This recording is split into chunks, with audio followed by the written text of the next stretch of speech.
પાલનપુરમાં 18 કરોડના ખર્ચે બનનારા iconic 8 lane રોડના પ્રોજેક્ટ માટે રસ્તામાં નડતરરૂપ અંદાજે 25 થી 30 વર્ષ જૂના વૃક્ષો કાપવામાં આવતા સ્થાનિકોમાં તંત્ર સામે ભારે રોષ જોવા મળી રહ્યો છે। બનાસકાંઠા જિલ્લાના મુખ્ય મથક પાલનપુરમાં વિકાસ અને પર્યાવરણ વચ્ચે ફરી એકવાર જંગ છેડાયો છે, જેમાં હરિયાળીનો ભોગ લેવાઈ રહ્યો છે। પાલનપુરના મુખ્ય પ્રવેશદ્વાર સમાન એરોમા સર્કલથી રેલવે બ્રિજ સુધીના માર્ગને હાઈટેક બનાવવા માટે તંત્ર દ્વારા કવાયત શરૂ કરવામાં આવી છે। આ રૂટ પર અંદાજે ₹18 કરોડના માતબ્બર ખર્ચે આઇકોનિક 8 લેન રોડ બનાવવાનો પ્રોજેક્ટ મંજૂર થયો છે, પરંતુ આ વિકાસની કામગીરી શરૂ થતાં જ માર્ગની બંને બાજુએ આવેલા વર્ષો જૂના ઘટાદાર વટવૃક્ષો પર તંત્રનું બુલડોઝર અને કરવતો ફરી વળી છે। વહીવટી તંત્ર દ્વારા આ માર્ગમાં નડતરરૂપ બનતા અંદાજે 25 થી 30 વર્ષ જૂના મસમોટા વૃક્ષોને જડમૂળથી દૂર કરવાની કામગીરી હાથ ધરવામાં આવી છે। દાયકાઓ સુધી રાહદારીઓ અને વાહન ચાલકોને શીતળ છાયો આપતા આ વૃક્ષો જ્યારે એક પછી એક જમીનદોસ્ત થવા લાગ્યા, ત્યારે આ દ્રશ્યો જોઈને સ્થાનિક રહીશો અને પર્યાવરણ પ્રેમીઓનું કાળજું કંપાવા લાગ્યું છે। લોકોમાં તંત્રની આ નીતિ સામે ભારે નારાજગી અને આક્રોશ ફાટી નીકળ્યો છે। સ્થાનિકોનું કહેવું છે કે એરોમા સર્કલથી શહેરમાં એન્ટ્રી કરતા જ નજરે પડતા આ વૃક્ષો માત્ર હરિયાળીનું પ્રતીક નહોતા, પણ પાલનપુરની પર્યાવરણીય શોભા વધારતા હતા।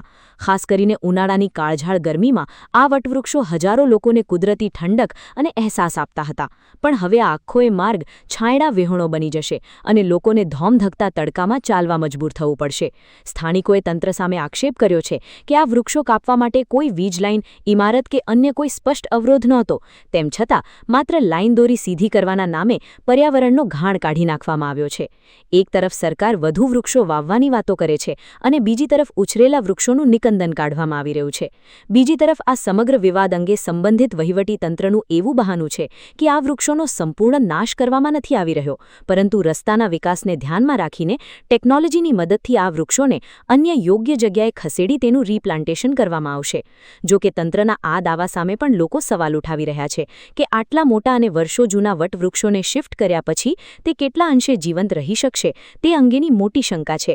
અહીંયા આગળ એરોમા સર્કલથી કોજી વિસ્તાર સુધી આવેલા લગભગ વર્ષો જૂના 20-25 વર્ષ જૂના ઝાડો અહીંયા આગળ કાપી દેવામાં આવ્યા છે, જે સર્વિસ રોડ ઉપર છેલ્લા 25 વર્ષથી ઝાડો હતા।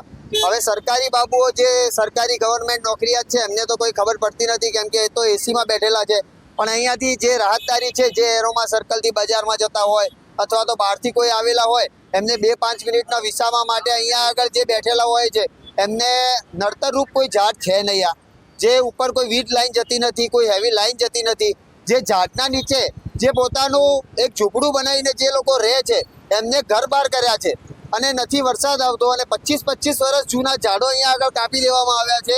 આ ઝાડ મોટા કરવામાં 25 વર્ષ લાગ્યા છે અને આ સરકારી બાબુઓને કાપવામાં ખાલી 5 મિનિટ લાગ્યા છે।